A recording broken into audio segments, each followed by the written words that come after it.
Hello everyone, my name is Prabodh Mishra and I have secured All India rank 18 in UPSC CAPF exam 2022. Today I am going to share my strategy for the CAPF exam, specifically for paper 1, paper 2 and interview. I am grateful to the team of Delhi Knowledge Track for providing me this opportunity where I can share my strategy which might be of some help to fellow aspirants. I'll begin with a short introduction about myself. I come from the city of Mirzapur, which is notoriously popular after the web series, but it is in stark contrast with what has been shown in the web series. The city is fairly peaceful. I studied in a Hindi medium government school till class 12th, and after that I went on to pursue engineering in electronics and communication from Tejpur University in Assam, which I completed in 2019. Since then, I have been preparing for civil service exam. Along with that, I appeared for the CAPF exam. I appeared for the CAPF exam for the first time in 2021, but I failed in the paper 1 itself, so could not clear the written exam. I appeared for the CAPF exam in 2022. This was my second attempt, and I introduced major changes in my preparation strategy for CAPF, which helped me to succeed in the exam and also fetched me a very good rank of 18. So paper 1 के अंदर में जैसा हमें पता है कि there is segment for Indian history, Indian polity, Indian geography, current affairs, basic science, quantitative aptitude and कुछ random questions होते हैं जो कि करंट अफेयर्स में आते हैं या फिर वो सेंसस डेटा से रिलेटेड होंगे या फिर वो क्रॉप्स एंड मिनरल्स रिलेटेड होते हैं. तो ये टोटल 125 क्वेश्चंस होते हैं पेपर 1 के अंदर में और टोटल मार्क्स जो पेपर 1 का होता है वो 250 मार्क्स का होता है. पेपर 1 में हमारी सबसे पहली स्ट्रैटेजी ये होनी चाहिए कि हम कितना ज़्यादा अपने स्कोर को मैक्सिमाइज़ कर सकते हैं और अपने एरर्स को कितना मिनिमाइज़ कर सकते हैं. हम अपने स्कोर को तभी मैक्सिमाइज़ कर सकते हैं जब हमने प्रॉपर रिविजन्स किए हों और हमने PYQs को बहुत अच्छे से सॉल्व किया हो और एक रियल टाइम सिचुएशन हमने मॉक टेस्ट को लगाया हो. रियल टाइम सिचुएशन का बहुत ज़्यादा इंपॉर्टेंस होता है टाइम मैनेजमेंट को अंडरस्टैंड करने में, बिकॉज 2 घंटे में 125 MCQs को सॉल्व करना एक बहुत बड़ा चैलेंज होता है. तो मल्टीपल रिविजन्स के थ्रू और MCQs, प्रीवियस ईयर क्वेश्चंस और मॉक टेस्ट को दे करके हम अपने आप को कॉन्फिडेंस दे सकते हैं, हम एक टाइम मैनेजमेंट अंडरस्टैंड कर सकते हैं और कॉन्फिडेंस में ला सकते हैं कि हाँ 2 घंटे में एक जो 125 क्वेश्चंस हैं उनको हम गो थ्रू करके उसमें जो करने वाले क्वेश्चंस हैं, जो सॉल्व किए जाने वाले क्वेश्चन हैं, पिक एंड चूज़ करके हम अपने एरर को कम करते हुए मैक्सिमम स्कोर तक जा सकते हैं. मैंने पेपर 1 के अंदर में 2022 में 180.1 स्कोर किया हुआ था. तो मेरी स्ट्रैटेजी ये रही थी कि मैं अपने कोर स्ट्रेंथ एरियाज़ को आइडेंटिफाई करूं, जो कि बहुत इंपॉर्टेंट है. आप suiting to your abilities, for instance you depending upon your academic background, depending upon your core interest, आप आइडेंटिफाई कर सकते हैं कि कौन से ऐसे सब्जेक्ट्स हैं जहाँ पे आप एडवांटेज ले सकते हैं बाकियों से. किसी को हिस्ट्री पसंद हो सकती है, किसी को ज्योग्राफी पसंद हो सकती है, किसी को करंट इवेंट्स में बहुत ज़्यादा इंटरेस्ट हो सकता है. तो आप डिपेंडिंग अपॉन दीज एरियाज़ आपको सारे सेगमेंट्स में महारत हासिल करनी है, आपको सारे सेगमेंट्स में अच्छा करना है, but at the same time आपको कुछ सेगमेंट्स ऐसा करने होंगे जहाँ पे आप एडवांटेज ले सकें, so that you could fetch marks in the range of 170 to 180. अब बात करते हैं कि हमारे सोर्सेज क्या होने चाहिए पेपर 1 के लिए. पेपर 1 के लिए सबसे इंपॉर्टेंट जो सोर्स होने चाहिए वो आपके NCERTs होने चाहिए. CAPF एग्जाम में NCERTs बहुत ज़्यादा इंपॉर्टेंट है. डायरेक्ट लाइन्स आती हैं NCERT की, जो कि हिस्ट्री में हम देख सकते हैं, हमें ज्योग्राफी में देखने को मिलता है, इकोनॉमी में, माइक्रो इकोनॉमिक्स में बहुत बार ऐसा देखा गया कि NCERT की लाइन से क्वेश्चन आए हुए हैं. तो NCERTs को 9 से 12 की NCERTs को मैं बहुत ही अच्छे तरीके से करना है, स्पेशली जो उसके फैक्चुअल इन्फॉर्मेशन होते हैं या जो बॉक्सेस के अंदर में जो इन्फॉर्मेशन दी गई होती है उसे हमें बहुत अच्छे से करना है. उसके मल्टीपल रिविजन्स करने हैं ताकि हमें वो याद रहे और हमें रियल टाइम एग्जाम में बहुत कम टाइम लगे उस क्वेश्चन को टिक करने में. साइंस की बात करते हैं. बेसिक साइंस एक बहुत लार्ज कंपोनेंट होता है CAPF एग्जाम के अंदर में. तकरीबन 30 से 35 क्वेश्चन, 25 से 30 क्वेश्चन हर साल पूछे जाते हैं. तो हमें ये ट्राई करना है कि बेसिक साइंस के जो सबसे ज़्यादा डुएबल क्वेश्चंस होते हैं, जिनमें सही होने के जो चांसेस होते हैं वो सबसे ज़्यादा होते हैं, वो हमारे बिल्कुल गलत ना हो. NCERT बेस्ड क्वेश्चंस होते हैं, बहुत टफ नहीं होते हैं. तो उसके लिए बेसिक साइंस जो है 9 से 12 तक की वो हमें पूरी अच्छी तरीके से करनी है. उसमें जो रिएक्शंस, केमिस्ट्री, फिजिक्स और बायोलॉजी में जो रिएक्शंस दिए गए हैं या बायोलॉजी में जो इन्फॉर्मेशन दी गई है, फिजिक्स के अंदर जो फिनोमेनन दिए गए, उन सबको हमें अच्छे तरीके से अंडरस्टैंड करते हुए एक तरीके से रट लेना है. उस तरीके को फैक्चुअल मेमोरी में रखना है ताकि जब वो एग्ज़ाम में आए तो हम उसको बिना कन्फ्यूजन के टिक कर सके और स्कोर कर सकें. हिस्ट्री के अंदर जैसे मैंने बताया कि हिस्ट्री NCERT से तो हमें करनी ही करनी है. साथ ही साथ मैं एडवाइस करूँगा कि आप लूसेंट GK की जो हिस्ट्री है वो ज़रूर पढ़ें. ऐसा देखा गया, मैंने ये पर्सनली ऑब्जर्व किया कि 2020 से NCERT के अलावा लूसेंट की GK की हिस्ट्री जो है उससे भी कई क्वेश्चंस पूछे हैं यूपीएससी ने, मुझे प्रीलिम्स में देखने को मिला। इनफैक्ट 2021 या 22 की प्रीलिम्स में फणम क्वेश्चन पूछा गया था कि फणम जो है विजयनगर एम्पायर में किस चीज़ से रिलेटेड था। तो इस तरह के जो थीमेटिक क्वेश्चन हैं या इस तरह के जो फैक्चुअल क्वेश्चन हैं वो आपको लूसेंट जीके में देखने को मिलेंगे। बिकॉज लूसेंट जीके 90s में जो यूपीएससी प्रीलिम्स ने क्वेश्चन पूछे हुए हैं उसका एक कंपाइलेशन है, एक फैक्ट्स का कंपाइलेशन है। तो आप जब भी एनसीईआरटी को पूरी तरीके से कंप्लीट कर लें तो लूसेंट जीके को जरूर गो थ्रू करें, उसके एक एक फैक्ट को अच्छे तरीके से रटें, बिकॉज वो आपको 2 या 3 क्वेश्चन में एडवांटेज दिलाने में हेल्प करेगा।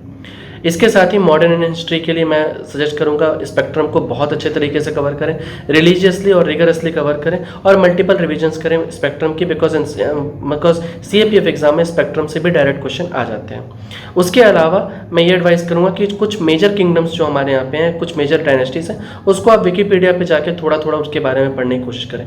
मेरा फेवरेट पास टाइम हुआ करता था कि मैं कुछ ऐसी किंगडम्स थी, कुछ ऐसे डायनेस्टीज जैसे गुप्ता एम्पायर हो गया, सतवाहनास हो गया, वकाटका हो गया, चोला हो गया, पांड्या चेरा, तो इनके बारे में, इनकी सोसाइटी के बारे में, इनके यहाँ पे कौन से ट्रेडिशंस थे, किस टाइप का आर्ट फॉर्म हुआ करता था, किस टाइप के स्क्रिप्चर्स हुआ करते थे या किस टाइप का इंस्क्रिप्शन हुआ करता था, इन चीज़ों के बारे में मुझे इंटरेस्ट था।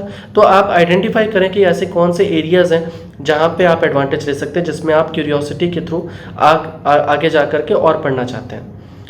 इसके अलावा ज्योग्राफी के लिए मैंने पीएमएफआईएस के नोट्स फॉलो किए थे रिलीजियसली। पीएमएफआईएस के नोट्स मैंने इसलिए फॉलो किए बिकॉज वो काफ़ी इलस्ट्रेटिव तरीके से दिया गया, बहुत कॉम्प्रिहेंसिव है और उसमें जो फिगर्स एंड डायग्राम्स हैं वो काफ़ी ज़्यादा ईजी कर देते हैं किसी भी कॉन्सेप्ट को समझने में।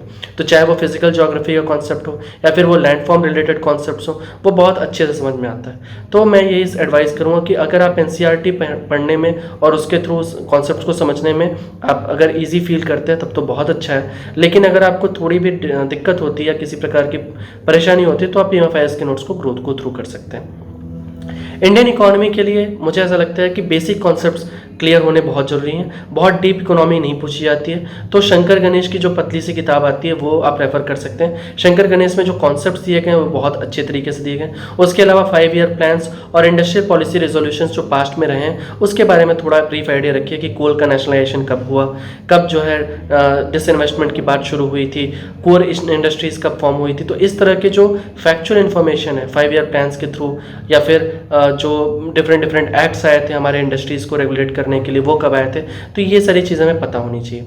इसके अलावा बजट और इकोनॉमिक सर्वे के जो मेजर थीम्स होते हैं, जो मेजर हाइलाइट्स होते हैं वो हमें पता होना चाहिए। जैसे कि के शेप्ड कर्व जो है उसका क्या मतलब होता है, वी शेप्ड जो कर्व है उसका क्या मतलब है। तो इकोनॉमी के जो मेजर ट्रेंड्स हैं या मेजर जो टारगेट्स हैं गवर्नमेंट के वो हमें पता होने चाहिए, both for paper 1 and paper 2। तो ये हमारी बात हुई इकोनॉमी की। इकोनॉमी में फैक्चुअल करंट अफेयर्स को भी ज़्यादा फोकस करें। जो करंट अफेयर्स मैगजीन आप फॉलो कर रहे हैं उसमें फैक्ट्स को थोड़ा सा ध्यान दें कि कुछ जो मेजर ट्रांजैक्शंस हैं या कुछ मेजर एलोकेशंस हैं वो अगर रहा है, कुछ बहुत मेजर कुछ हो रहा है तो वो डेफिनेटली यूपीएससी चांसेस हैं कि वो क्वेश्चन पूछ लें। तो अब हम बात करते हैं करंट अफेयर्स की। करंट अफेयर्स के लिए मैं सजेस्ट करूंगा कि आप किसी भी करंट अफेयर्स मैगजीन को फॉलो कर सकते हैं जो फैक्चुअल करंट अफेयर्स थे। बहुत सारे डिफेंस रिलेटेड मैगजीन्स आती हैं जो फैक्चुअल करंट अफेयर्स को कवर करती हैं, तो उनको आप रेफर कर सकते हैं। मोस्टली ट्राई करिए कि जो डिफेंस रिलेटेड एक्सरसाइजेस हुई हैं या फिर कोई major defence related technological programme हुआ या मेजर डिफेंस रिलेटेड कोई टेक्नोलॉजी है जो इंडिया ले रहा है उसके बारे में ज़रूर पढ़ें। साथ ही साथ आप फैक्चुअल करंट अफेयर्स में ये देखने की कोशिश करें कि कुछ नए रामसार साइट्स आए हैं क्या, कोई नए बायोस्फीयर रिजर्व आए हैं इंडिया में, बनाया गया है जिसको टाइगर रिजर्व कोई न्यूज़ में रहा है। तो ऐसी न्यूज़ को जरूर कवर करें क्योंकि वो कई बार ऐसा देखा गया कि यूपीएससी जरूर पूछने की कोशिश करता है। उसके साथ साथ आप विजन आईएएस या फिर दृष्टि आईएएस की मैगजीन जो मंथली मैगजीन है उसको जरूर फॉलो करें। उससे आपको मेजर थीम्स जो पेपर 2 में आपको हेल्प कर सकते हैं, जो करंट अफेयर्स काम में आ सकता है पेपर 2 के लिए, वो आपको काफ़ी हेल्प करेगा। आपको काफ़ी सारे फैक्ट्स, काफ़ी डेटा, काफ़ी इन्फॉर्मेशन और एक मल्टी डायमेंशनल पर्सपेक्टिव आपको मिल सकती है। तो करंट अफेयर्स को कॉम्प्रिहेंसिवली कवर करें। 6 महीने के करंट अफेयर्स इनफ होते हैं सीएपीएफ एग्जाम के लिए। ट्राई करिए जुलाई तक का करंट अफेयर, जनवरी से जुलाई तक का करंट अफेयर्स कवर करें क्योंकि अगस्त में सीएपीएफ का एग्जाम होता है। और करंट अफेयर्स के साथ सबसे इंपॉर्टेंट चीज़ जो होती है वो होती है रिविजन्स। रिविजन करना बहुत इंपॉर्टेंट है। हमें ये इंश्योर करना है कि हम एग्जाम हॉल में बिल्कुल भी टाइम वेस्ट किए बिना किसी कंफ्यूजन के टिक करें और जल्दी से जितना ज़्यादा टाइम हम सेव कर सकते हैं फैक्चुअल करंट अफेयर्स में हम सेव करके क्वांटिटेटिव एप्टीट्यूड में लगाने की कोशिश करें। बिकॉज टाइम मैनेजमेंट एक बहुत ही फंडामेंटल एस्पेक्ट है इस पेपर में स्कोर करने का। करंट अफेयर्स के अलावा कुछ इंपॉर्टेंट एस्पेक्ट्स होते हैं जो हमें कवर करने चाहिए पेपर 1 के लिए, जैसे कि सेंसस 2011 का डेटा।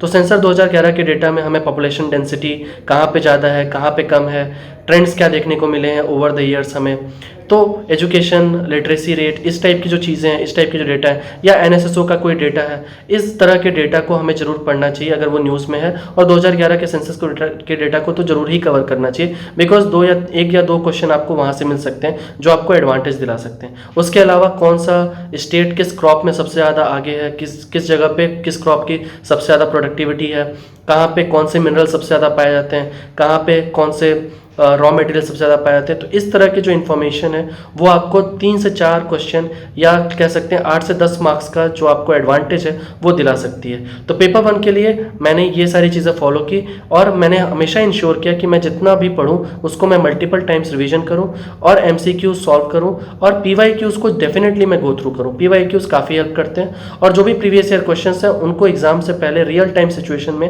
बैठ करके रियल पेपर जैसा देने की कोशिश करें, ताकि आप ये एसेस कर सकें कि आप कितने क्वेश्चंस अटेम्प्ट कर रहे हैं, आपके कितने एरर्स ऐसे हो रहे हैं जो अनविलिंगली आपसे हो जा रहे हैं, जिनके बारे में आपको नॉलेज थी फिर भी आपने एरर कर दिया, और कौन से ऐसे क्वेश्चंस हैं जिनके बारे में आपको इन्फॉर्मेशन नहीं थी। अगर आपको इन्फॉर्मेशन नहीं थी तो आप कैसे उसको ऐड कर सकते हैं अपने नोट्स में और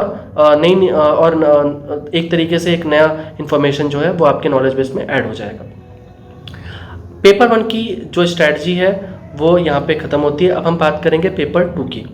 पेपर 2 जैसा हमें पता है कि जो सेगमेंट्स हैं वो हैं एसे का सेगमेंट है जिसमें हमें 4 एसे लिखने होते हैं। उसके बाद हमें आर्गुमेंट्स और काउंटर आर्गुमेंट्स लिखने होते हैं 2, रिपोर्ट लिखने होते हैं 2, रीडिंग कॉम्प्रिहेंशन का एक सेगमेंट होता है जिसमें हमें 5 क्वेश्चन आंसर करने होते हैं कॉम्प्रिहेंशन रीड करके।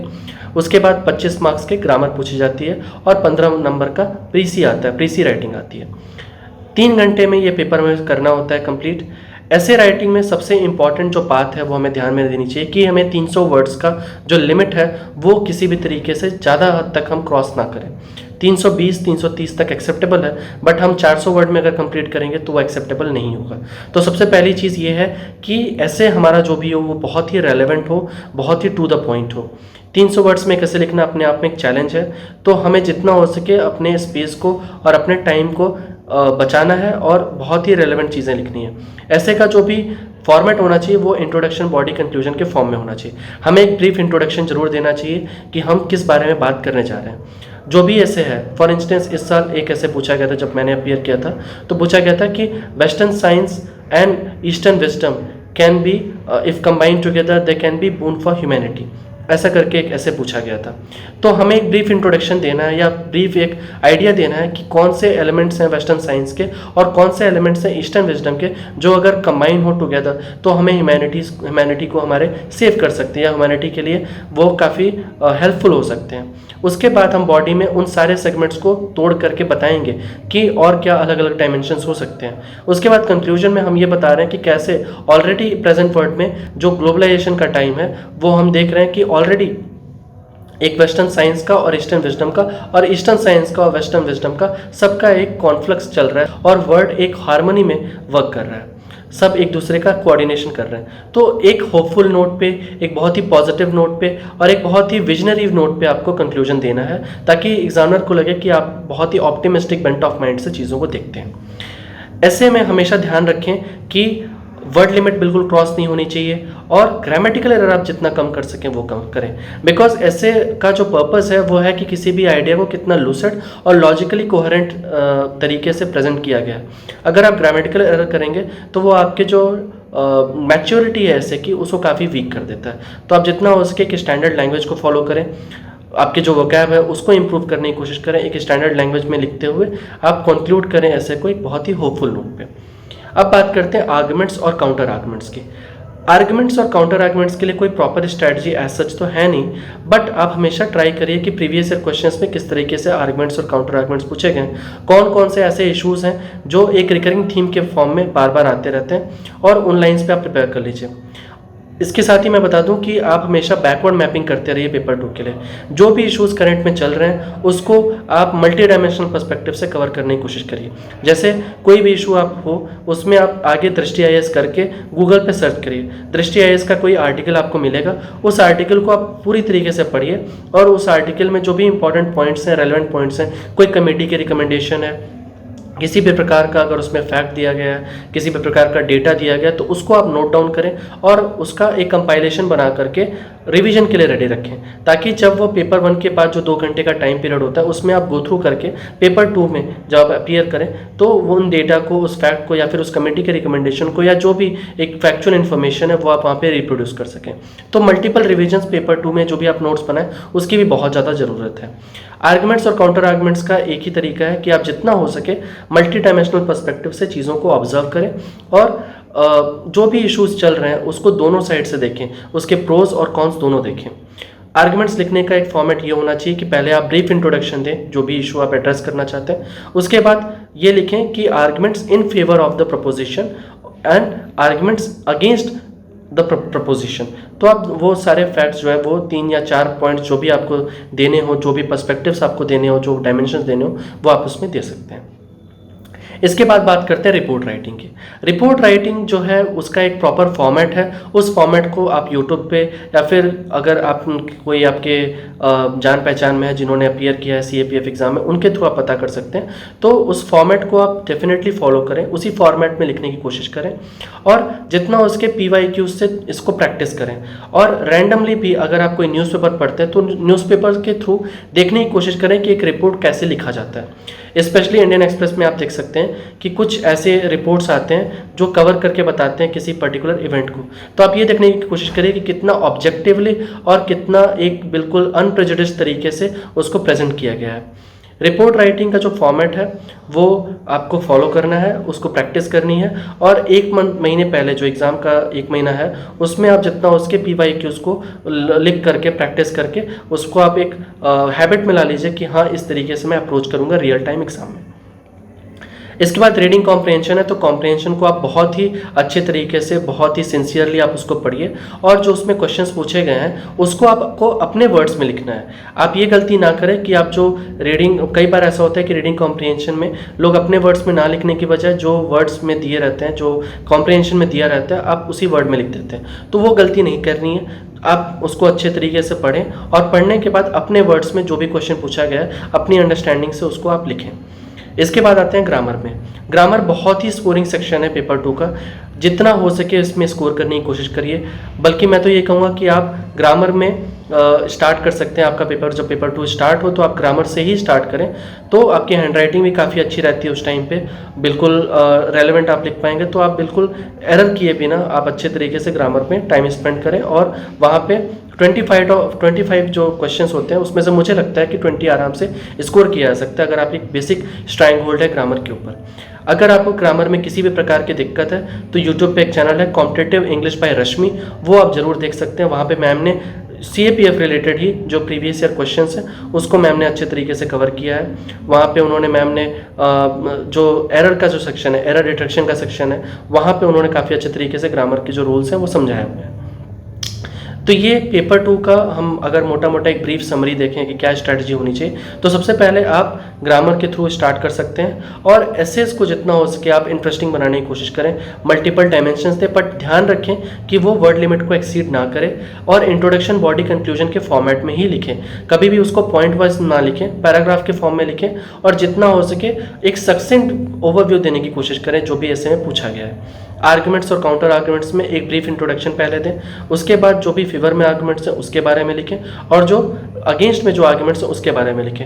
यहाँ पे आप पॉइंट वाइज फॉर्मेट में लिखें और जितना हो सके जो रेलेवेंट पॉइंट्स या रेलेवेंट डेटा या फैक्ट आपने कोट किया है उसको आप हाईलाइट करने की कोशिश करें ताकि एग्जामिनर को ईजिली अवेलेबल हो सके। ग्रामर बहुत स्कोरिंग है, तो जितना हो सके आप इसमें स्कोर करने की कोशिश करें। पेपर 2 बहुत आराम से आप क्लियर कर लेंगे। तो अब पेपर 1 और पेपर 2 की स्ट्रैटेजी के बाद हम बात करते हैं फिजिकल और मेडिकल टेस्ट की। CAPF का जो फिजिकल टेस्ट होता है जिसमें से PST आता है, फिजिकल स्टैंडर्ड टेस्ट, और एक आता है फिजिकल एफिशिएंसी टेस्ट, उसके बाद आपका मेडिकल होता है। बहुत टफ नहीं है, बहुत डिफिकल्ट नहीं है, कांस्टेंट प्रैक्टिस से और अगर आप ऑलरेडी फिजिकल एक्टिविटी में हैं तो आप आराम से कर सकते हैं। अगर आप मेरे जैसे थे कि जिसकी फिजिकल एक्टिविटी बहुत ज़्यादा नहीं थी, तो आप एग्ज़ाम ख़त्म होने के बाद लॉन्ग रनिंग जो है वो इंट्रोड्यूस कर सकते हैं डेली लाइफ में। लॉन्ग रनिंग आप करते रहिए और जैसे ही आपके रिटन रिजल्ट्स आएँ उसके बाद आप बाकी इवेंट्स की प्रैक्टिस शुरू कर दें।